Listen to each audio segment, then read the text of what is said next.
Imagine this. Paris, 1793. Streets filled with fear. A single whisper could get you arrested. A wrong word could cost you your head. And in the middle of this chaos, one man isn't holding a sword. He's holding a paintbrush. But make no mistake, this brush was more powerful than weapons. Because the man we're talking about today didn't just paint portraits. He painted revolution. He painted death. He painted power. And somehow, he survived it all. His name was Jacques-Louis David. And if you think he was just a famous artist, no, he was something much more dangerous. He was the artist who helped shape what people believed. The artist who turned real politicians into legends. The artist who made men look like saints, even when the streets were drowning in blood. Here's the crazy part. This man was close to Robespierre, the face of terror. Then Robespierre fell, and David almost fell with him. But instead of disappearing, David did something unbelievable. He switched sides and became the official painter of the next ruler of France, Napoleon Bonaparte. So the question is, how does one man go from painting revolution to painting an emperor? How does an artist survive the guillotine era and walk into the palace like nothing happened? And most importantly, was Jacques-Louis David a genius or the greatest political survivor in art history? Today, you'll discover 10 shocking facts about the man who painted the French Revolution and then painted a crown on Napoleon's head. Fact 1. He was the king of Neoclassicism. When people hear the word classic, they often imagine something old, slow, maybe even boring. But in the late 1700s, classic was not boring at all. It was power, and the man who brought that power back to life was Jacques-Louis David. Because David didn't just paint beautiful images. He revived an entire world, Roman discipline, Greek ideals, and the cold, unbreakable language of honor and duty. At that time, Europe was drowning in Rococo art, soft colors, playful romance, luxury and elegance, paintings that looked sweet, but rarely felt strong. Then David arrived, and his style hit the art world like a hammer. His paintings were sharp, clean lines, muscular bodies, hard shadows, serious faces. Everything looked like it had been carved from marble. That's why people began calling him the king of Neoclassicism, because David understood something most artists missed. Art can be a weapon. When David painted ancient warriors, he wasn't just painting history. He was painting what France needed to become, a nation of discipline, sacrifice, duty, and the masterpiece that proved it was the Oath of the Horatii. 3 brothers, arms stretched forward, swearing loyalty to Rome, while their family collapses in grief behind them. This wasn't just a painting, it was a message. Stop being weak, be strong. Stop living for pleasure, live for honor. Duty comes before emotion. That single artwork changed European art overnight. Suddenly, kings wanted this style, politicians wanted this style, and the people, they started believing in it. So yes, Jacques-Louis David wasn't just a painter. He was the man who turned Neoclassicism into a movement and made the ancient world feel alive again, as if Rome itself was returning through a brush. Fact 2, he became the painter of the revolution. Jacques-Louis David wasn't just an artist. He was a revolutionary with a brush, because when France exploded into chaos in 1789, most painters tried to stay quiet, to survive. David did the opposite. He didn't hide from the revolution. He stepped into it. And that single decision turned him into something rare in history.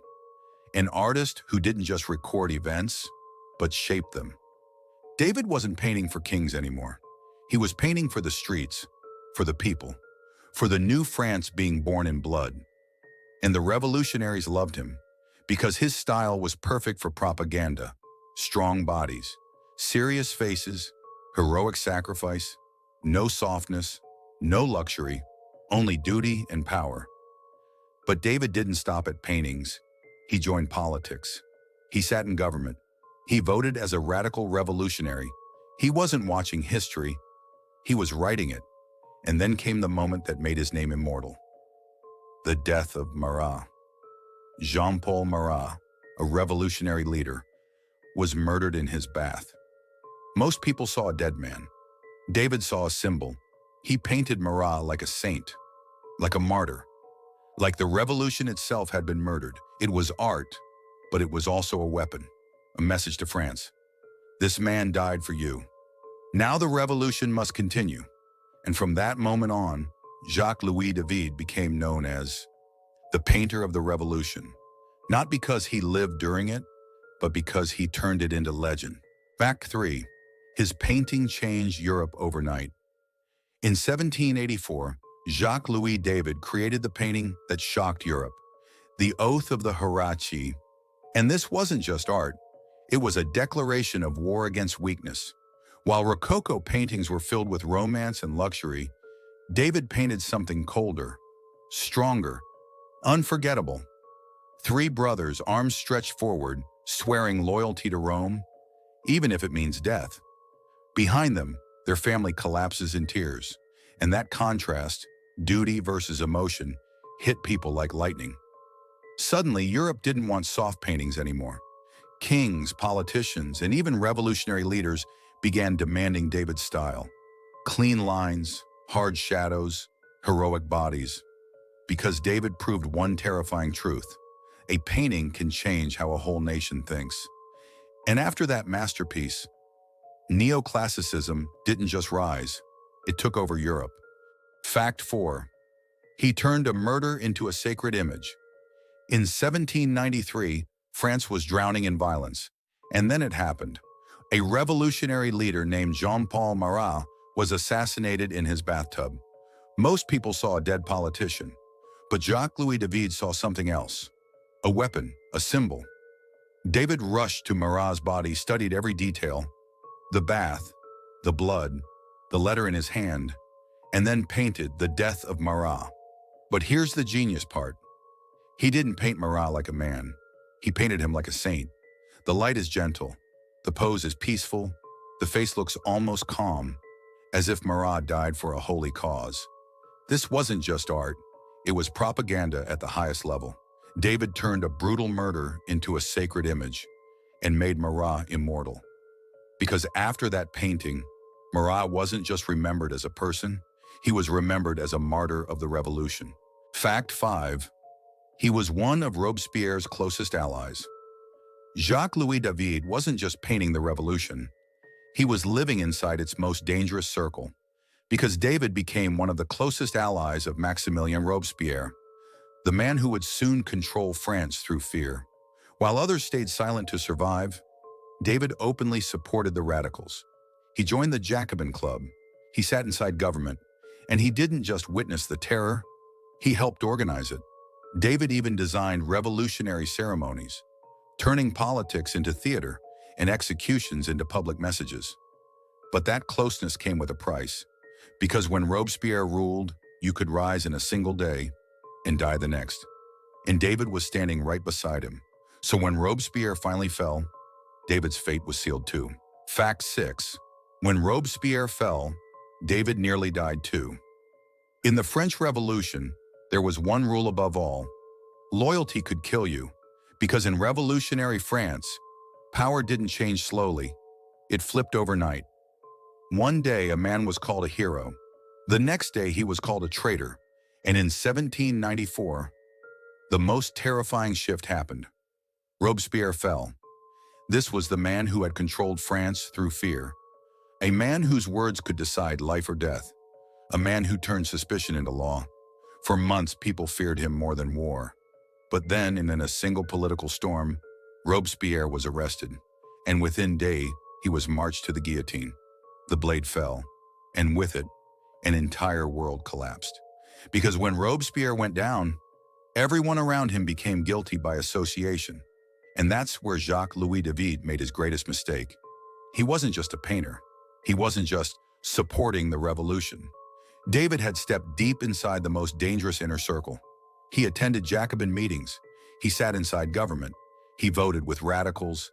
He organized revolutionary ceremonies. He helped turn politics into theater. So when Robespierre was removed, David didn't look like an innocent artist. He looked like a loyal soldier of terror. And suddenly, the same revolution that had made him powerful turned on him. David was arrested, dragged away. His name, once celebrated, was now whispered like a warning. Imagine that moment. The painter of the revolution, locked behind iron bars. No studio, no canvas, no safety. Only cold stone walls and the sound of footsteps in the corridor. Footsteps that could mean one thing: execution. David knew what happened in those days. Prison was not a punishment. It was a waiting room, a place where people sat until their names were called. And when your name was called, you didn't walk out free. You walked toward the guillotine. For the first time, David understood the brutal truth of his era. In revolutionary France, history didn't forgive, it erased. A new government needed someone to blame, and the easiest targets were those closest to Robespierre. So while David sat in prison, he didn't just fear death, he feared becoming invisible. Because if he died there, he wouldn't be remembered as a great artist, he would be remembered as a criminal, as a supporter of terror. But David survived, and that experience changed him forever. He learned that politics was not about justice, it was about timing. And in that dark prison, Jacques-Louis David made a decision that would define his future. If he ever got out, he would never allow himself to fall with someone again. He would adapt. He would survive. Because in France, power changed faster than paint could dry, and Robespierre's fall didn't just end an era, it almost ended Jacques-Louis David himself. Fact 7.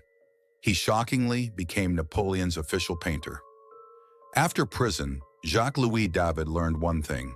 To survive in France, you don't just need talent, you need the right side. And when the revolution ended in exhaustion, a new power rose from the chaos. Napoleon Bonaparte. The most shocking part? David, the painter of the revolution, the man who once glorified radical leaders, now began painting an emperor. This wasn't just a career move, it was a political transformation. David became Napoleon's official court painter, the artist chosen to build the image of the new ruler. And with David's brush, Napoleon didn't look like just a general. He looked like a legend, a hero, a ruler chosen by destiny. It was David who helped turn Napoleon into an icon, not only in France, but across all of Europe. Because in the end, David didn't just paint power, he always painted whoever held it. Fact 8. He painted Napoleon's coronation and built an empire on canvas.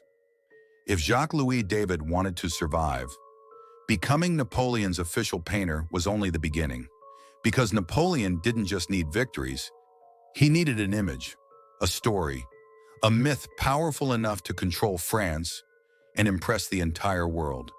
And David was the perfect man to build that myth. That's when Napoleon gave him one of the biggest missions in art history: paint the moment when France changed forever. The coronation of Napoleon. Now think about what that means. This wasn't a portrait. This wasn't a small celebration. This was a political earthquake. In 1804, Napoleon walked into Notre Dame Cathedral, not as a general, but as an emperor. And every detail was chosen like a weapon. The golden robes, the imperial symbols, the bishops, the generals, the aristocrats, all watching. It wasn't just about religion, it was about domination. Because Napoleon wasn't asking Europe to respect him. He was forcing Europe to accept him. And David captured all of it on a massive canvas that feels more like a movie scene than a painting. The painting is enormous, hundreds of faces, each one painted carefully, like a historical document. But here's where it gets truly genius and truly dangerous. David didn't paint the coronation exactly as it happened, because this painting wasn't about truth, it was about power. In real life, Napoleon famously took the crown and crowned himself, to show he needed no one's permission. But in David's painting, the moment becomes more controlled, more majestic, almost sacred. Napoleon stands like destiny itself, and in the center he is crowning Josephine, not only to show love, but to show legitimacy, to show that he was building a dynasty, not just an army. And the most shocking detail? David even included people in the painting who weren't actually there, because history in Napoleon's world was not something you recorded. It was something you created. So David's masterpiece became more than art. It became propaganda. A visual declaration: this is the new Rome. This is the new Caesar. This is the new empire. And the whole world saw it. When people looked at that painting, they didn't see a man who came from chaos. They saw a ruler who was born to command. That's why Fact 8 matters so much. Because Jacques-Louis David didn't just paint Napoleon's coronation, he painted Napoleon's immortality. He turned a political ceremony into a legend. And with one canvas, he helped transform a soldier into an emperor, and an emperor into history. Fact 9. He was a ruthless teacher and built an army of artists. Jacques-Louis David didn't just change art with his paintings. He changed it with his students. Because David wasn't only the most powerful painter in France, he was the most feared teacher in the entire art world. In his studio, there was no room for softness, no room for excuses, only discipline. David trained artists like soldiers. He believed art was not talent, it was control. Control of the hand, control of the eye, control of the mind. And every student who walked into his workshop quickly learned one brutal truth. David didn't care if you were famous. He didn't care if you were rich. He didn't care if you had connections. If your anatomy was wrong, if your shadows were weak, if your lines were messy, he would destroy your confidence in seconds. David demanded perfection. He made his students draw classical statues again and again, until the muscles looked like stone, until the proportions became mathematical, until the human body felt like architecture. And it worked, because David's studio became a factory of greatness. Many of the next generation's most famous painters were shaped by him. Even artists who later hated David couldn't escape his influence. That's how powerful he was. But here's the deeper reason this matters. David wasn't just teaching students how to paint, he was teaching them how to think. He trained them to see art as propaganda, as a public weapon, a way to control the emotions of a nation. So imagine what happened. One man teaches dozens of young painters, and those painters spread his style across Europe. That's why Neoclassicism didn't remain one trend. It became a system, a visual language of power, a style that kings loved, revolutions used, and empires copied. So when people say Jacques-Louis David was a genius, they're not only talking about his masterpieces, they're talking about the fact that he created a legacy that could reproduce itself. Not one great painter, but an entire generation shaped in his image. In other words, David didn't just paint history, he trained the people who would paint the next century. Fact 10. He died in exile. Jacques-Louis David didn't die in glory in France. He died in exile.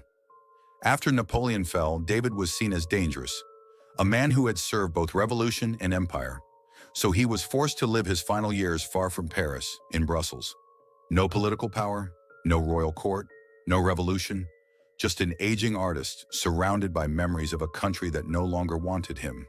And in 1825, Jacques-Louis David died there, not in the heart of France, but away from it like a legend erased from his own homeland.